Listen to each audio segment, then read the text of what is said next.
Hello, I'm Mr. Hutchings, and you're listening to Mr. Hutchings History. Today's episode supports Unit 4.5 of the AP World History program, Maritime Empires Develop. Our time period is 1450 to 1750. Our themes will be economic systems, governance, cultural developments and interactions, social interactions and organization, and humans and the environment. Today's historical reasoning skill will be causation. In 1602, a group of Dutch merchants gathered in Amsterdam to sign an extraordinary charter. It declared that all residents of these united provinces shall be allowed to participate in the Dutch East India Company, and to do so with as little or as great an amount of money as they choose. With that, the modern corporation was born. Ordinary people could now buy a piece of global trade and share both its profits and its risks. This moment marked the rise of the commercial revolution that powered maritime empires from Lisbon to London. Why would ordinary citizens invest in exploration and trade? Because joint stock companies made risk manageable. Investors could profit without sailing themselves, showing how economic systems and governance intertwined to fuel empire. Between 1450 and 1750, global commerce shifted from small regional markets to a truly international economy built on precious metals, credit, and long distance trade. Four major forces pushed this transformation forward. First, European colonies overseas produced crops, metals, and manufactured goods for global buyers. Secondly, new ocean trade routes connected Europe, Africa, Asia, and the Americas in a single exchange system. Third, population recovery after the plague increased demand for food, goods, and labor. And fourth, a massive influx of silver, especially from Spanish America, triggered a wave of inflation known as the Price Revolution. The arrival of American silver, particularly from Potosi in modern Bolivia and Zacatecas in Mexico, reshaped Europe's economy. Before this movement, wealth was tied mainly to land ownership, crops, and local trade. Silver changed that.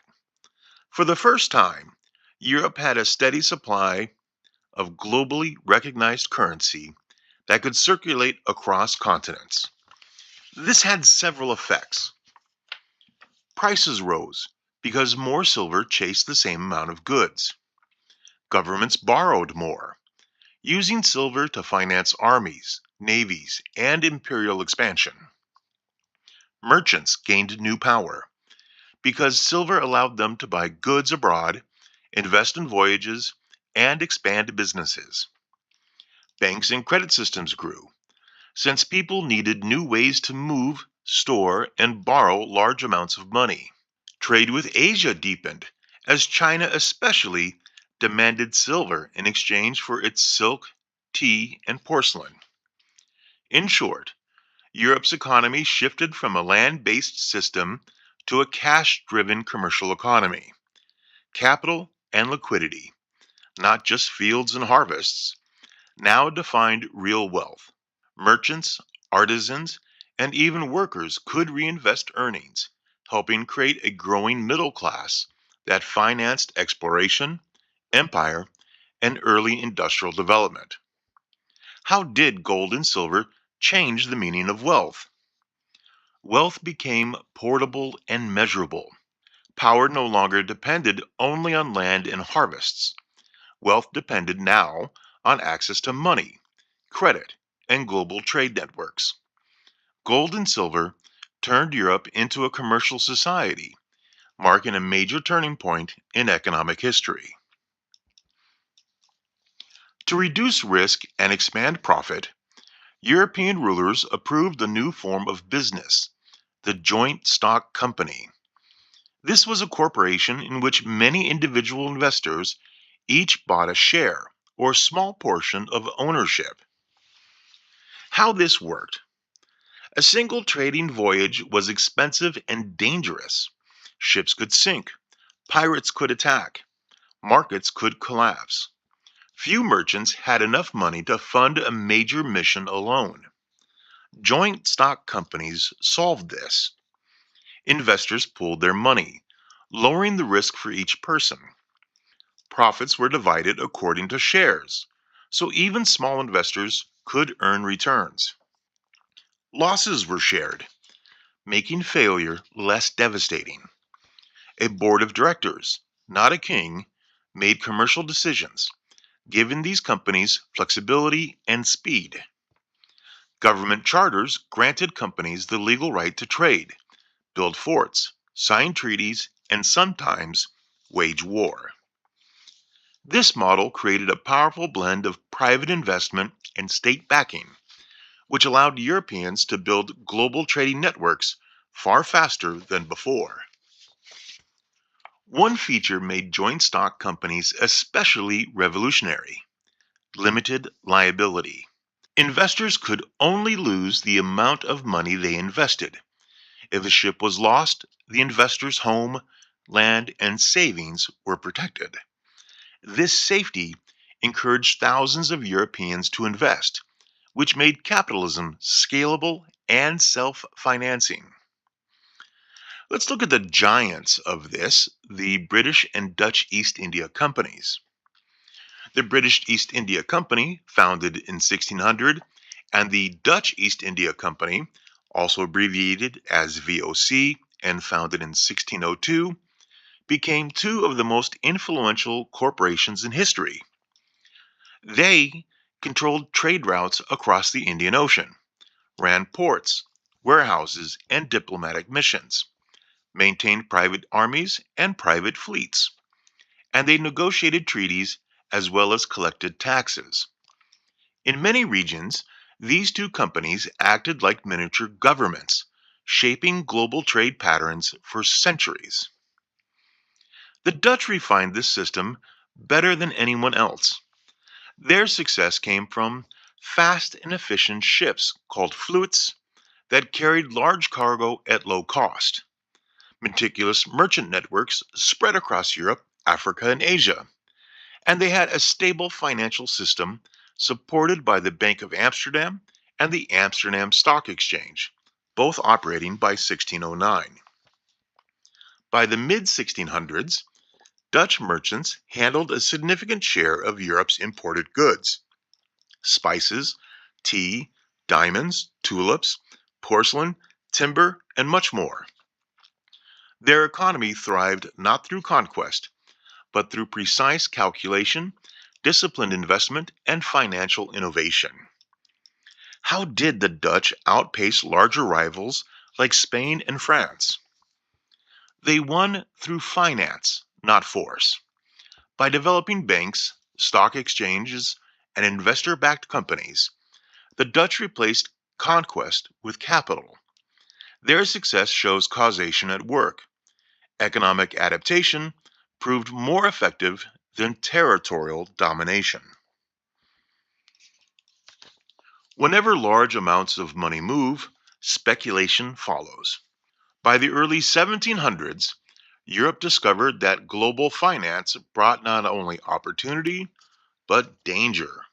And this enters in our age of financial bubbles. Both France and England experienced spectacular financial crashes driven by rumors, false expectations, and unchecked speculation. These crises became known as bubbles, situations where share prices rose far above any real economic value. Let's take, for example, the Mississippi bubble, which affected France in 1719 and 1720. A new French trading company promised a profit from the Mississippi River region in North America. Investors rushed in because they believed powerful rumors. These rumors included that the Mississippi region was filled with gold and silver just waiting to be mined. French Louisiana could become the next New Spain, it was said. It was said that French Louisiana would become the next New Spain, matching the wealth of Mexico and Peru. People heard that farming and fur trading would bring immediate, enormous returns. It was also said that the company's founder, John Law, had a special system that guaranteed everyone would get rich. And people also heard that the French crown would never allow the company to fail. Reality was far more modest. When people realized that there was no legendary gold fields and the profits had been exaggerated, confidence evaporated. Share prices collapsed, banks failed, and thousands of French citizens lost their savings. This wasn't the only example. Perhaps more famous is the South Sea Bubble, which England experienced in 1720. At the same time of the Mississippi Bubble, England faced its own crisis. The South Sea Company claimed it would dominate trade in Spanish America. Investors bought shares based on rumors such as the company would soon gain exclusive rights to all trade in Spanish territories. Investors heard that massive markets for silver, sugar, and enslaved Africans would open overnight. Investors heard that share prices would only rise, so buying early was a guaranteed win. They heard that top politicians were secretly investing, which seemed to prove the company had hidden advantages. And investors heard ships were already returning with huge profits, even though no such voyages had occurred. Once again, reality could not match the hype. When investors realized the company had overstated its opportunities, share prices crashed and public trust in government backed finance was shaken. So, what did Europe learn? The crisis taught Europe that capitalism required more than enthusiasm. Capitalism required transparency, accurate information about company profits and risk. It required regulation, rules to prevent false claims. Capitalism requires oversight, supervision of banks, exchanges, and investment schemes. And capitalism required public trust. Without reliable systems, markets collapse quickly. The bubbles showed that financial systems needed governance just as much as trade routes or armies. What lesson did these financial bubbles teach early investors? It taught that wealth built on rumors collapsed fast. Early investors learned that expansion and empire required stable financial systems, not just ambition.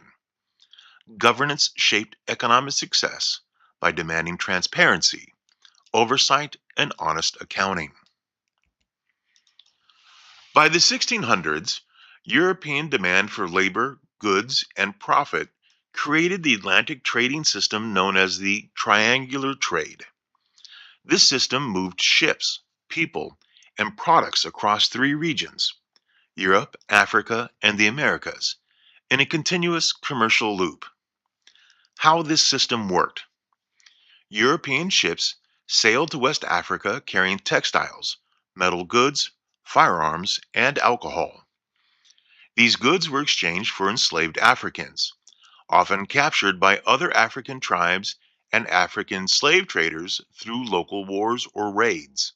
Ships then transported the captives across the Atlantic in the Middle Passage, the most deadly leg of the journey. In the Americas, enslaved Africans were sold to plantation owners, especially in Brazil and the Caribbean. Ships returned to Europe filled with sugar, rum, tobacco, coffee, and later cotton, commodities produced by enslaved labor. This system tied together the economies of three continents, but at its core was one product: sugar. So, why did sugar drive the slave trade? Sugar was incredibly labor intensive. Producing sugar required far more manpower than almost any other colonial crop. Fields had to be cleared, planted, and weeded by hand.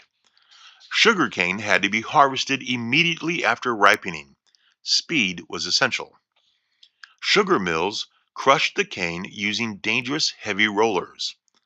Large vats boiled the juice nonstop to create sugar crystals.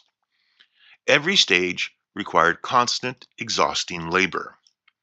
A single plantation often needed hundreds of workers, working in shifts around the clock. European settlers refused the work due to the brutal heat, disease, and physical intensity. Enslaved Africans became the solution to labor shortages. Because the plantation system demanded continuous, grueling labor, colonists turned to the Atlantic slave trade. Indigenous peoples in the Americas had already been devastated by disease, warfare, and forced labor systems. European indentured servants could not fill the gap. Enslaved Africans became the primary workforce because West and Central African societies had long agricultural traditions suited to tropical climates. Africans had higher survival rates in regions with malaria and yellow fever.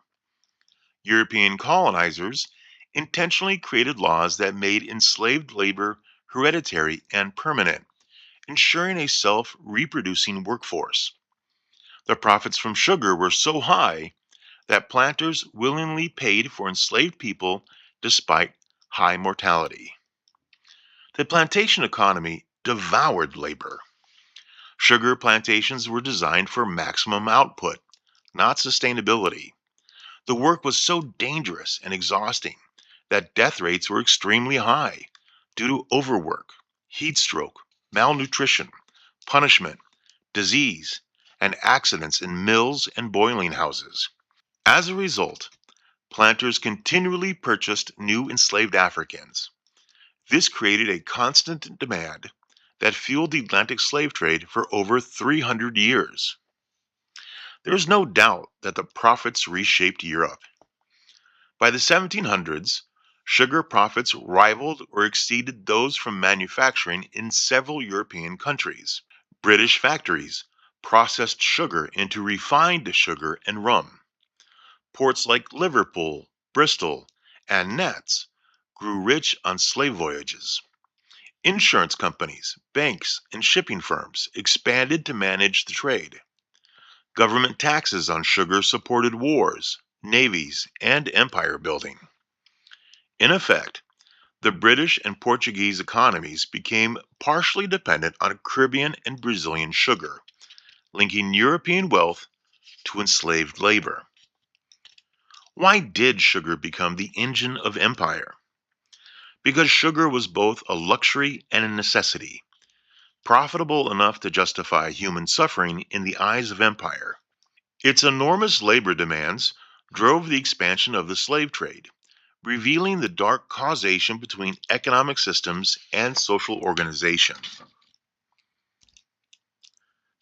To protect wealth and control global trade, European rulers used two major tools: monopolies and mercantilism. These policies shaped how kingdoms earned money and how colonies were governed. A monopoly is when a ruler gives one person or one company the exclusive right to produce or sell a product. Only they can do it, everyone else is bad. Why would monarchs do this? It simplifies control. One partner, not hundreds. It guarantees steady income because the company pays the king fees, taxes, or a share of profits. It rewards loyalty. Kings gave monopolies to families or companies that supported them. Here's an example. Spain claimed a monopoly on tobacco sales across the Spanish Empire. Anyone who wanted to grow or sell tobacco legally had to buy it from the king's monopoly. The profit was huge. Nearly one third of Spain's royal revenue at one point came from the single product, tobacco. Monopolies turned everyday goods into dependable streams of cash for governments. Mercantilism was the economic philosophy guiding European empires from 1500 to 1750. Students can understand it through one sentence: colonies existed to make the mother country rich. How did mercantilism work? Well, first, colonies exported raw materials. These were cheap to produce but valuable to Europe. Examples would be sugar, tobacco, silver, fur, timber, and cotton. Secondly, colonies imported finished goods from their mother country. Europe sold back manufactured items to the colonies at higher prices. Examples would be tools, clothing, furniture, and weapons. Third, the colonies paid extra taxes. These were added through tariffs and duties, fees charged on imported and exported goods. Fourth and last, colonies were forbidden to trade with other empires. England wanted its colonies to buy only English goods, never French or Dutch. Spain wanted Spanish colonies to buy only from Spain. This kept the money circulating within the empire. Why this mattered for Europe? Mercantilism and monopolies helped rulers.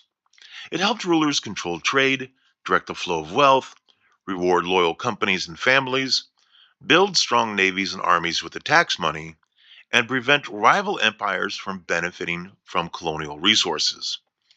This system made European kingdoms wealthier, but kept colonies dependent and restricted. Why would rulers prefer monopolies over open trade? Because monopolies simplified control and guaranteed revenue. Monopolies ensured loyal partners and steady profits, showing how rulers fused governance with economic systems. Despite new systems, older networks continued. The Indian Ocean remained vibrant, with Muslim, Hindu, and Chinese merchants trading as they had for centuries. What changed was scale and integration. Atlantic silver now flowed into Asia, paying for porcelain, silk, and spices. European shipping connected every market into one global circuit. Did maritime empires replace old trade routes or expand them? They expanded them. Maritime routes didn't erase the Silk Roads, they outgrew them, showing continuity and change in global exchange. The Atlantic slave trade reshaped West and Central Africa in ways that were immediate, violent, and long lasting.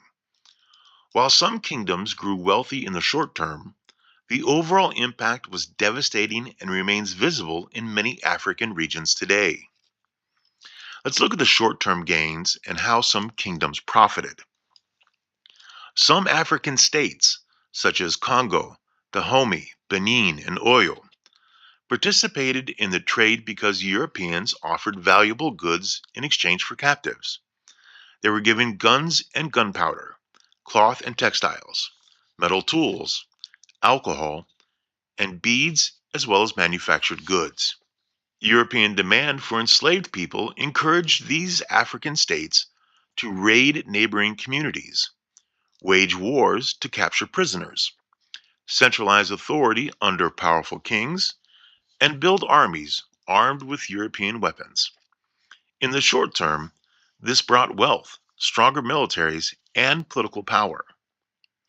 But there were long term costs, and the trade destabilized Africa.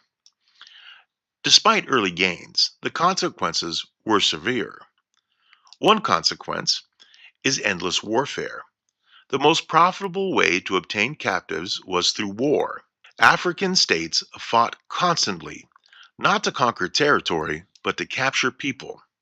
This drained resources and kept regions in a cycle of violence for generations. Another long term cost was massive population loss.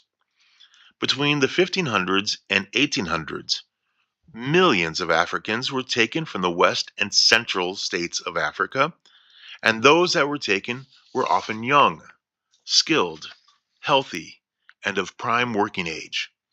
This removed the very people needed for farming, herding, and skilled crafts. A third long term cost is gender imbalance. About two-thirds of those enslaved and exported were men. This created several effects in Africa. Polygyny became more common as the ratio of women to men widened. Women took on new roles in farming, trade, and local leadership.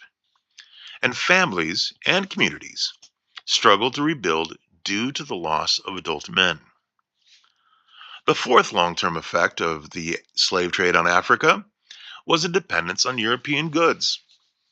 Because African states used European guns to raid neighbors, they needed a constant supply of ammunition and weapons to stay competitive. This created a cycle. More guns led to more raids, leading to more captives and requiring more guns. African regions became dependent upon European imports instead of developing their own industries. The fifth long term cause I will bring up is a slowed economic development in Africa.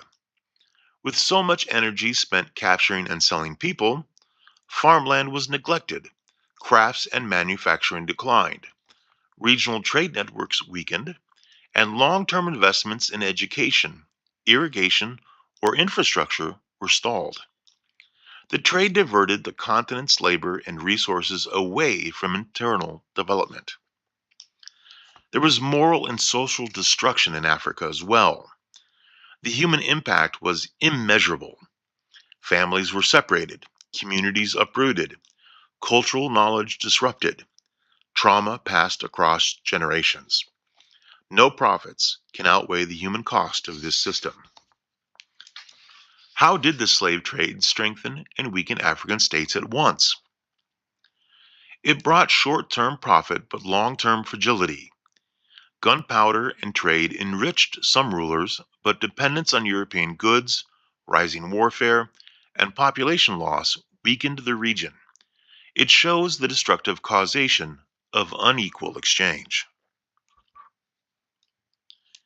European conquest, colonialization, and the Atlantic slave trade did more than reshape economies. They reshaped identities. When empires rose, indigenous and African cultures did not disappear. Instead, they adapted, blended, and created entirely new traditions that still define the Americas today. When Spain and Portugal conquered the Americas, they replaced existing political systems with their own structures. Viceroys acted as royal governors. Audiencias served as high courts. Local rulers, priests, and nobles lost much of their old authority. Alongside political control came religious campaigns. Missionaries, Jesuits, Franciscans, Dominicans, built churches, taught Catholic doctrine, and sought to reshape social life around Christian beliefs. For indigenous communities, this upheaval disrupted their traditional political authority, their kinship ties, their ceremonial calendars, and their sacred spaces in local temples. Yet culture did not vanish. Instead, culture adapted. Indigenous Americans and enslaved Africans faced a colonial world that demanded Christian conformity. But rather than abandon their heritage, they developed syncretic religions and blended new Christian symbols with older spiritual knowledge. For example, the Yoruba goddess Oshun, associated with rivers and love, became linked with Our Lady of Charity, Cuba's patron saint. This pairing allowed enslaved Africans. This was not passive mixing, it was an intentional strategy of cultural survival. Let's look at some examples of African and indigenous religious syncretism. In Cuba, Santeria emerged. Santeria united African Yoruba or Shuras, also known as spirits, and the concept of Catholic saints. For example, the Yoruba goddess Oshun, associated with rivers and love, became linked with Our Lady of Charity, Cuba's patron saint. This pairing allowed enslaved Africans to honor their Oshuras, their spirits, under the appearance of Christian devotion. In Haiti, Voodoo, later known as voodoo, will arise. Haitian voodoo combined West and Central African spiritual systems with Catholic prayers and iconography. Vodun ceremonies honored Iwa, their spirits, many of whom became associated with Catholic saints. This fusion helped enslaved Haitians preserve community identity and ultimately shaped the Haitian Revolution's spiritual culture. In Brazil, candomblé arose. In Brazil, African communities, especially Yoruba, Bantu, and Fon, formed candomblé. It emphasized dance, drumming, spirit possession, and honoring specific deities, such as orixás. Candomblé helped enslaved people maintain languages, music, and social networks despite harsh plantation conditions. Indigenous communities also blended Christianity with local traditions. In Mexico, we have the development or the appearance of the Virgin of Guadalupe. The Virgin of Guadalupe appeared as dark skinned, speaking the indigenous Nahuatl language, claiming sacred space on former Aztec pilgrimage sites. For many communities, the Virgin of Guadalupe symbolized that God recognized indigenous dignity and identity. The Virgin of Guadalupe became one of the most powerful religious symbols in Latin America. In the Andes, indigenous people reinterpreted Christian saints as protectors of mountains, rivers, and ancestral lands, roles once held by pre Columbian deities. A smaller but important group of enslaved Africans were Muslims from West Africa, especially from Senegambia, Mande regions, and the Hussa states. These Muslims preserved Arabic literacy, wrote Quranic verses from memory, practiced prayer in secret, and influenced early African American spiritual traditions. Islamic names, patterns, and musical styles can still be traced in parts of the Americas today. Why this cultural blending mattered. Syncretism allowed enslaved and colonized people to preserve core beliefs, maintain community identity, resist complete assimilation, pass traditions to the next generation, and create new cultures that were neither entirely European nor entirely African or indigenous. The result was a new Atlantic world, one built through struggle, adaptation, and cultural creativity. Why do conquered people blend faiths instead of abandoning one? Because syncretism preserved dignity. When power demands conformity, blending beliefs becomes a quiet form of resistance, a way to survive and pass identity forward within cultural interactions. Using the reasoning skill of causation, we can trace the chain of empire. The cause, state support for trade and colonialization. The effect, expansion of joint stock companies, monopolies, and global markets. The short term effect, massive profits, slavery, and cultural fusion. The long term, the rise of capitalism and enduring inequality. Did maritime empires create modern prosperity or modern exploitation? One answer is that it did both. They built global wealth on human suffering. Progress and pain were two sides of the same coin. By 1750, the maritime empires of Europe had redrawn the world, from Amsterdam's stock exchange to the sugar mills of Jamaica. Every transaction linked continents and cultures. But the same systems that created wealth also commodified lives. What lesson should we draw from this global revolution in trade? That connection without conscience leads to conquest. History's greatest innovations demand history's greatest accountability. I'm Mr. Hutchings, and you've been listening to Mr. Hutchings History. Until next time, stay curious. History matters.